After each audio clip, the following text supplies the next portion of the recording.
नमस्कार, आप देख रहे हैं JKS न्यूज़। खबर हनुमानगढ़ से है, जहां कि संयुक्त किसान मोर्चा के प्रयास रंग लाए और भारत सरकार द्वारा जिले में 6 सेंटरों पर धान की सरकारी खरीद शुरू कर दी गई। भारतीय खाद्य निगम के क्वालिटी इंस्पेक्टर अशोक शर्मा ने बताया कि आज धान की MSP पर खरीद शुरू कर दी गई है और भारत सरकार के मापदंडों के अनुरूप खरीद की जाएगी। वहीं बारदाना कल तक सभी खरीद केंद्रों पर पहुंच जाएगा। वह भुगतान भी सही समय पर किया जाएगा। गौरतलब है कि जिले में धान की अत्यधिक उपज को देखते हुए करीब 50,000 मैट्रिक टन धान खरीद का लक्ष्य निर्धारित किया गया है। आइए देखते हैं ये रिपोर्ट।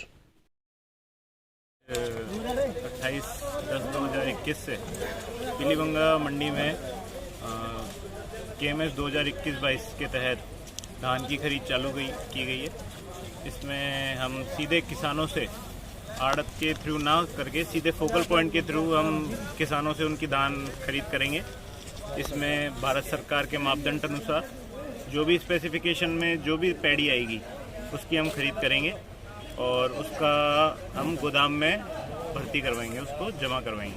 ठेकेदार नियुक्त हो चुका है और हमने बारदाने के लिए इंडेंट भी दे दिया है हनुमानगढ़, और बारदाना आते ही हम ढेरी की तुलाव करा के और उनको स्टोरेज के लिए गोदाम में भेज दिया जाएगा। एक सर, भुगतान की प्रक्रिया के लिए मतलब किस तरीके से? भुगतान की प्रक्रिया के लिए यह है कि जैसे ही हमारा बारदाना जैसे ढेरी तुल जाएगी और स्टोरेज हो जाएगी और उसके बाद उनकी भुगतान प्रक्रिया डिस्ट्रिक्ट ऑफिस द्वारा कर दी जाएगी जल्दी से जल्दी। नाम वकील से। हाँ जी, कहाँ के रहने वाले हैं आप? गाँव डिंग वाला। हाँ बताओ, आज आप यहाँ क्या लेके आए हो? आज जैसे मान ली धान की सरकारी खरीद मान ली चालू हो गई है। जैसे पहले हमें 200-250 कम रेट मिलता था और अब सरकारी खरीद होने के बाद मान ली जैसे पूरा भाव हमें मिलेगा और भारत सरकार का जैसे धन्यवाद है। जैसे आज चालू सरकारी खरीद कर दी गई है। आज पीलीबंगा के किसानों के लिए बड़ा ही ऐतिहासिक दिन है कि लगातार 17 सालों से जो धान की MSP बंद पड़ी थी वो 17 सालों बाद आज शुरू हुई है। इसके लिए हमारे संयुक्त किसान मोर्चा हनुमानगढ़ के तत्वावधान में हमने 4 अक्टूबर से आंदोलन शुरू किया था। 4 अक्टूबर को हम जिला कलेक्ट्रेट पर धरने पर बैठे थे। उसके बाद हमने आमरण अनशन भी शुरू किया, जिस पर हमारे हनुमानगढ़ प्रशासन ने हमारी बात जयपुर पहुंचाई और जयपुर के अधिकारियों ने केंद्र सरकार के साथ बात करके और आज ये दिन आया है कि पीलीबंगा इलाके के किसानों की जो धान की फसल है 17 साल बाद MSP पर तुल रही है।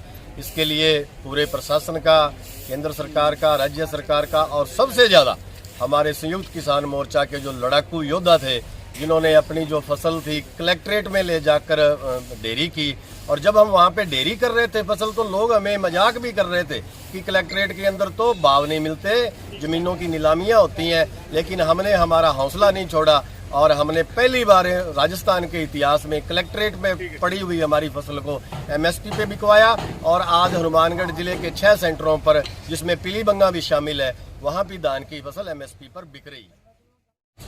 आज मंडी पीलीबंगा में धान की सरकारी खरीद शुरू हो गई है। ये मैं राज्य सरकार और केंद्र सरकार दोनों का बहुत बहुत और किसान संघ का भी इसमें बहुत बहुत आभार प्रकट करता हूँ कि ये उनकी प्रेरणा से ये शुरू हुई है।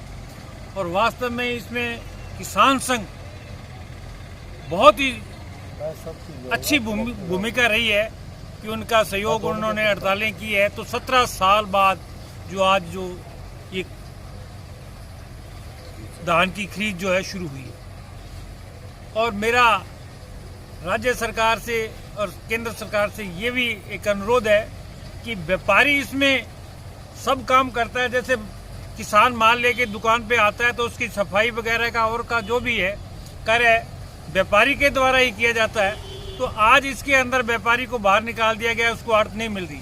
तो मेरा यही अनुरोध है कि राज्य सरकार से कि ये इन व्यापारी को इसके लिए आड़त मिलनी चाहिए, क्योंकि जो जितना भी किसान का जो भी जैसे जराई का और का साफ सफाई का काम जो है व्यापारी ही कराता है।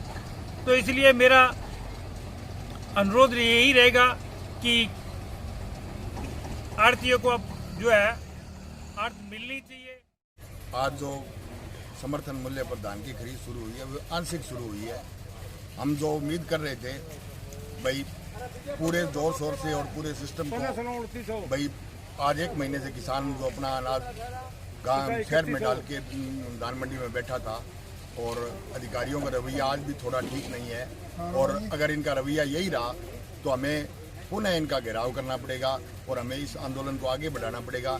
इसलिए हम उम्मीद करते हैं एफसीआई के जो सक्षम अधिकारी हैं वो हमारी बात को सुनेंगे और जो आज आंशिक खरीद शुरू हुई है वो कल से पूरी खरीद में तब्दील होगी और लगातार जो एक महीने से किसानों का धान पड़ा है वो जल्दी से जल्दी उठाया जाए और उसके एवज में किसानों को भुगतान दिया जाए।